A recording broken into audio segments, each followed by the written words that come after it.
Hi guys, I'm Miriam Kutelis and we're ready to read chapter 3.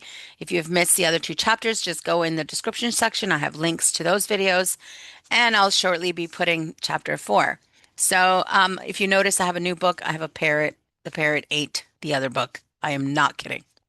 All right, let's get started. Quote, By thy words thou shalt be justified, and by thy words thou shalt be condemned. This is the chapter called The Power of the Word. A person knowing the power of the word becomes very careful of his conversation. He has only to watch the reaction of his words to know that they do not return void. Through his spoken word, man is continuously making laws for himself. I knew a man who said, quote, I always miss a car. It invariably pulls out just as I arrive. His daughter said, I always catch a car. It's sure to come just as I get there. This occurred for years. Each had made a separate law for himself, one of failure and one of success. This is the psychology of superstitions. The horseshoe or rabbit's foot contains no power, but man's spoken word and belief that it will bring him good luck creates expectancy in the subconscious mind and attracts a lucky situation. I find, however, this will not work when man has advanced spiritually and knows a higher law. One cannot turn back and must put away, quote, graven images. For example, two men in my class had had great success in business for several months when suddenly everything went to smash. We tried to analyze the situation and found instead of making their affirmations and looking to God for success and prosperity, they had each bought a lucky monkey. Again, oh, I said, I see you have been trusting in the lucky monkeys instead of God. Put away the lucky monkeys and call on the law of forgiveness, for man has power to forgive or neutralize his mistakes. They decided to throw the lucky monkeys down a coal hole, spelled Coal, hole, Hole, all one word, and all went well again. This does not mean, however, that one should throw away every lucky or ornament or horseshoe about the house, but he must recognize that the power back of it is the one and only power, God, and that the object simply gives him a feeling of expectancy. I was with a friend one day who was in deep despair. In crossing the street, she picked up a horseshoe. Immediately, she was filled with joy and hope. She said God had sent her the horseshoe in order to keep up her courage. It was indeed at that moment about the only thing that could have registered in her consciousness. Her hope became faith, and she ultimately made wonderful demonstration. I wish to make the point clear that the men previously mentioned were depending on the monkeys alone, while this woman recognized the power back of the horseshoe. I know, in my own case, it took a long while to get out of a belief that a certain thing brought disappointment. If the thing happened, disappointment invariably followed. I found the only way I could make a change in the subconscious was by asserting, quote, there are no two powers. There's only one power, God. Therefore, there are no disappointments, and this thing means a happy surprise. I noticed a change at once, and happy surprises commenced coming my way. I have a friend who said nothing could induce her to walk under a ladder. I said, if you are afraid, you're giving into the belief in two powers, good and evil, instead of one. As God is absolute, there can be no opposing power unless man makes the false of evil for himself. To show you believe in only one power, God, and that there is no power or reality in evil, walk under the next ladder you see. Soon after, she went to her bank. She wished to open her box in the safety deposit vault, and there stood a ladder on her pathway. It was impossible to reach the box without passing under the ladder. She quailed with fear and turned back. She could not face the lion on her pathway. However, When she reached the street, my words rang in her ears and she decided to turn and walk under it. It was a big moment in her life, for ladders had held her in bondage for years. She retraced her steps to the vault, and the ladder was no longer there. This so often happens. If one is willing to do a thing that he is afraid to do, he does not have to. It is the law of non resistance, which is so little understood. Let me just reread that again.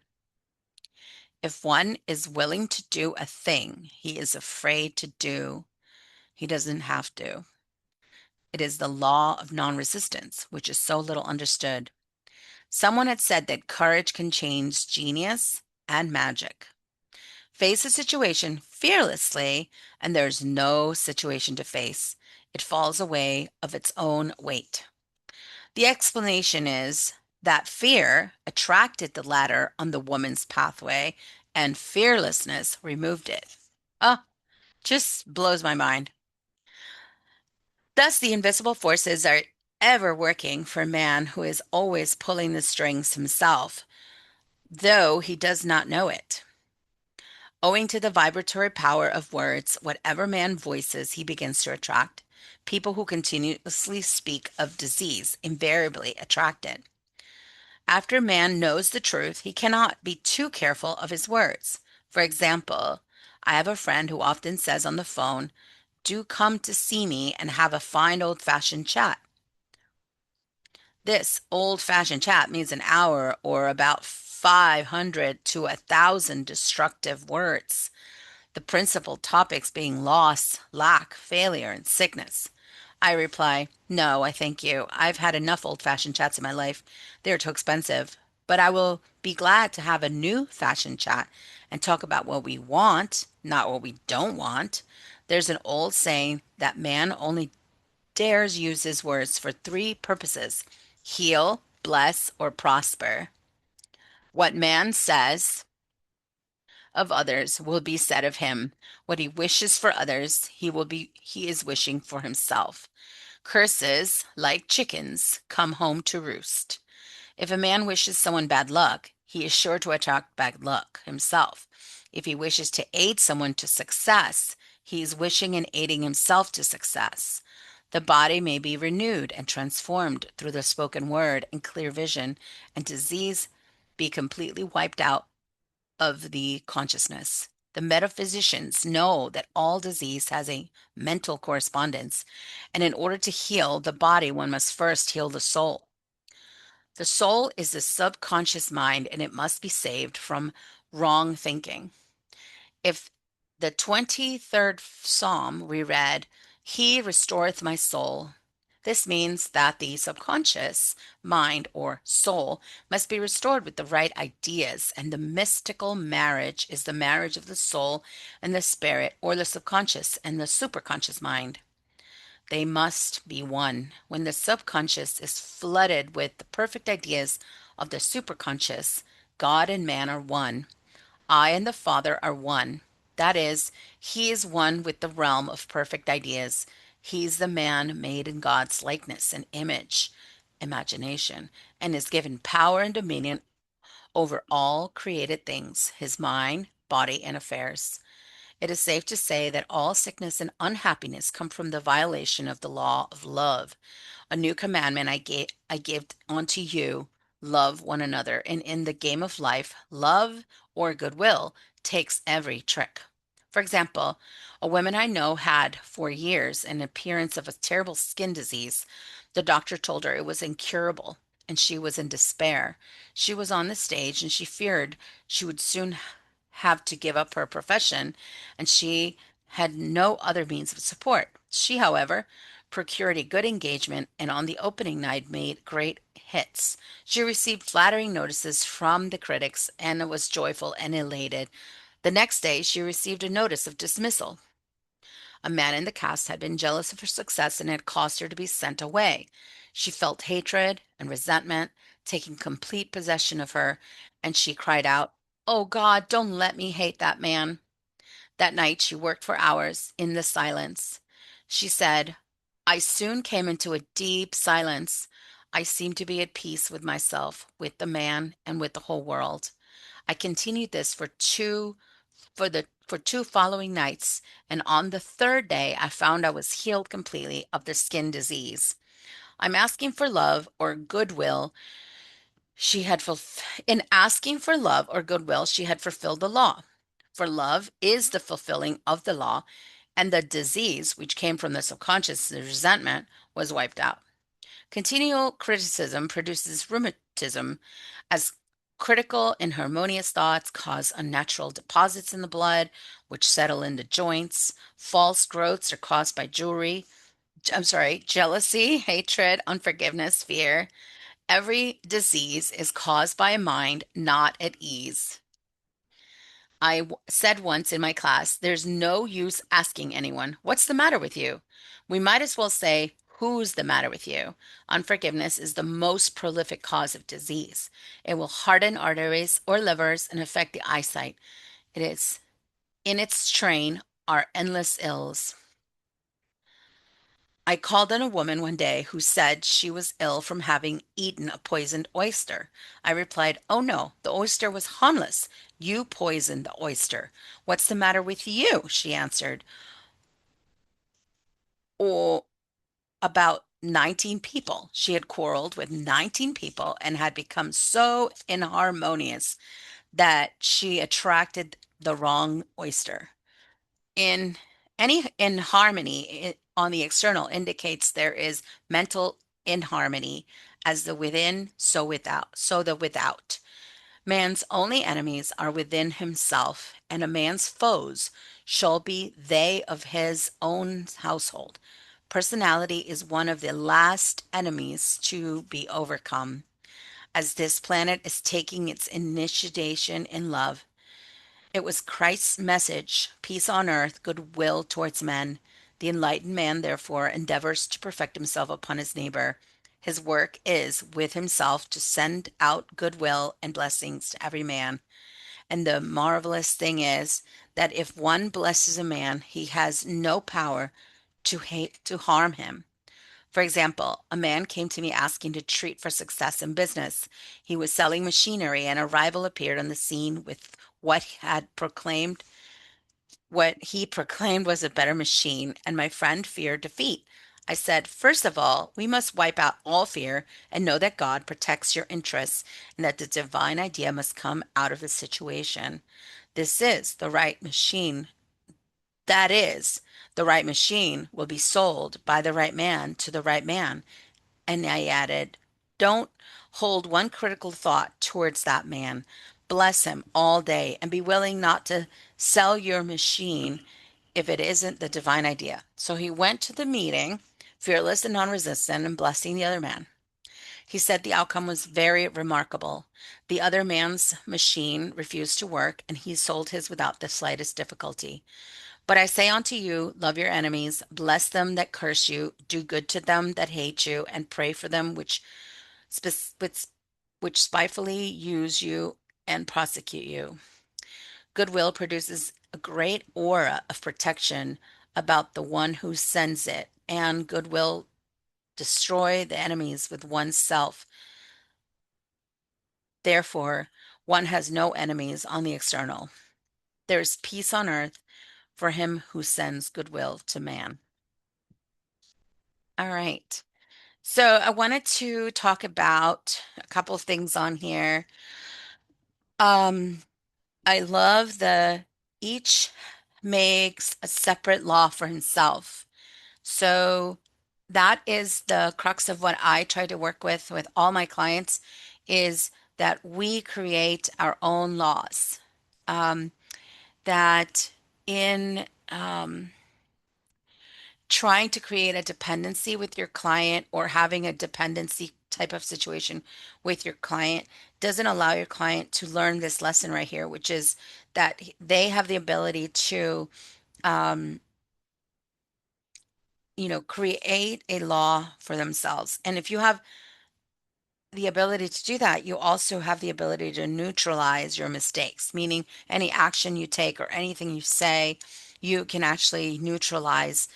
the power of that. And it just these two sentences show you the strength at which Florence Scovel Shinn is poised to present us as in humanity. Like we are actually very powerful beings. Um, okay, so let's see. Feeling of expectancy. Feeling um feeling of expectancy is harking back to the last chapter about um, you know, preparing for preparing for what you want to happen. Um, Okay, so that was interesting about things that have power. So if you have like a monkey paw, or you have a lucky penny, or you have any kind of like crystal maybe, but you have an object that you think is bringing you good luck. And behind the scenes, very Wizard of Oz-ish, where behind the scenes it's really you. That is um the the power, the back of the horseshoe is one power, and it's God. And you have God in you, and we're creating those actions. Now, I love that sentence here. I actually read this to a friend of mine about um, if you are afraid, you are giving into a belief in two powers, good and evil, instead of one. A God God is absolute, and there's no opposing power unless man gives the false of evil for himself. So that, oh my goodness, I just blew my mind right here. Um, there's so, I think, in controversial right here, by the way, within the healing community, there are two schools of thought about this. And one is that we need to treat evil. Like there's people that are doing like clearings, or there's people that believe there's like entities, people are possessed by entities and stuff like that. I believe that believing in that stuff, or even thinking about it in such a way that's like you're doing it a lot, is giving that is believing in two powers. Like, do you believe in two powers, or do you believe in one? I believe in one power. I don't think there's a duality. I don't think there's good and evil. I do think that God is absolute, and there are no opposing power unless we create that. So there is the evil that we invent, and therefore create and give power to. We are giving the power to um, that belief in the evil of the two powers, right? Um,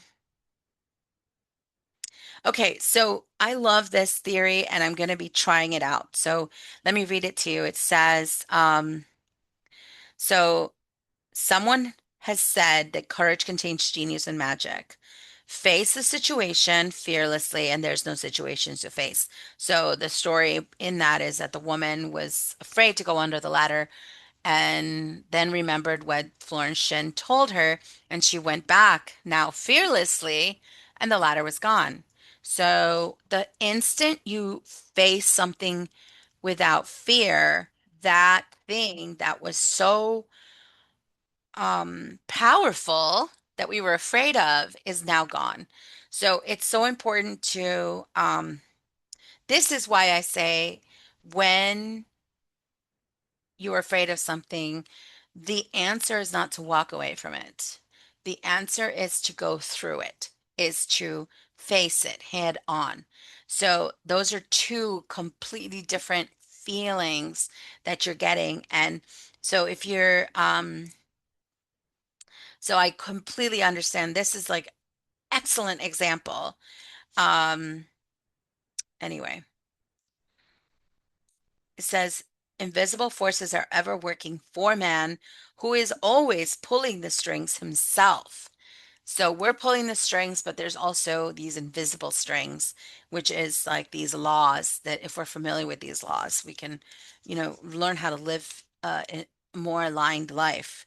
Um, and of course, Interesting that this sounds so common these days. Whatever man voices he begins to attract. That is just something you hear in all everywhere in the metaphysical world, the healing world. Practitioners are saying things like that. And and here she's saying this in 19 um gosh, oh goodness. I think it was 1926, if I'm not mistaken. Where is I don't think I have it right here. Oh, I'll find out for you.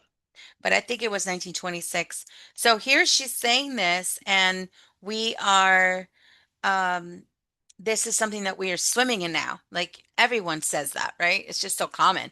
But back then, I think I find it really fascinating that she is saying this, um, you know, about 100 years ago, almost 100 years ago. So anyway, okay, talking. Okay, the only times you should be talking are when you're going to heal, bless, or prosper. Like, I love that. Those are great. Sort of in education, we have these things called best practices, and they're just these uh, rules of engagement that will provide for the best and the highest sort of types of engagement with children. And so there are best practices. I'm always trying to think of best practices for in the healing world or in the energy healing world. And I think that's one of them right there is um, use words only for these three purposes: healing, blessing, and prospering. I'm not quite sure prospering.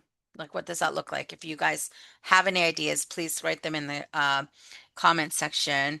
Um, and then she talks about this marriage between this subconscious and the superconscious and like the marriage. To me, that sounds a lot like when I put aside my thinking analytical mind and I can connect with a smarter version of myself. And I call that my higher self. And it seems like my higher self is what Florence Shinn considers your super conscious, which is like the where perfect ideas live. Okay. So whenever I'm driving or meditating or I'm walking in the woods, I will have these amazing ideas and they came out of nowhere. They're just like, boop, get dropped into my head. And I do believe that those ideas are when I'm like moving my analytical mind out of the way and finally I get a really direct connection to my higher self or infinite intelligence. And I think those are synonymous to what Florence is calling the super conscious over here. Um, and then she goes on to talk about the sickness and how um, sickness and unhappiness, it comes from a violation of the law of love. Wow, what a gift that is. Think about it.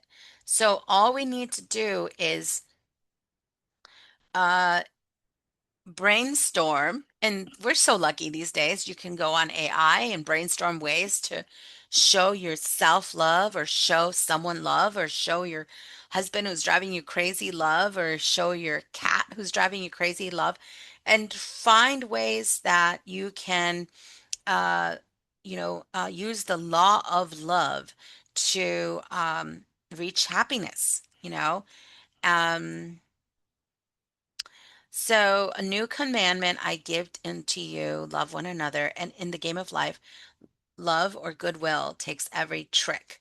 Now, she goes on to explain like the actual mechanics of this, which I find uh, very refreshing and super helpful because we hear this all the time, right? Love, love, love, right? I mean, I feel like when I said that initially, I'm feeling everyone listening and being like, oh, come on, that's just normal. That's just something everyone says, isn't it? But no, the mechanics of that is let's see. She explains it. It's let's see. Oh, here we go. Man's only enemies are within himself.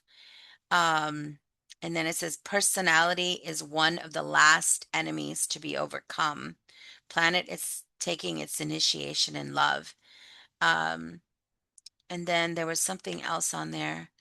Oh, oh, who's the matter with you? And unforgiveness being the most prolific cause of disease, and explains all these different ways in which criticism might cause rheumatism, and then false growths are caused by jealousy, hatred, fear, unforgiveness. So, let's see. I think there was something in there.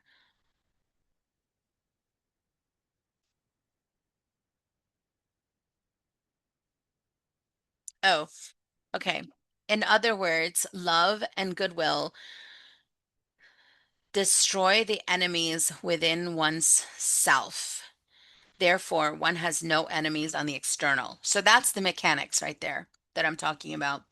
So everything stems from us, right? All the problems, our physical problems, our world problems, our relationship problems, everything stems from um, this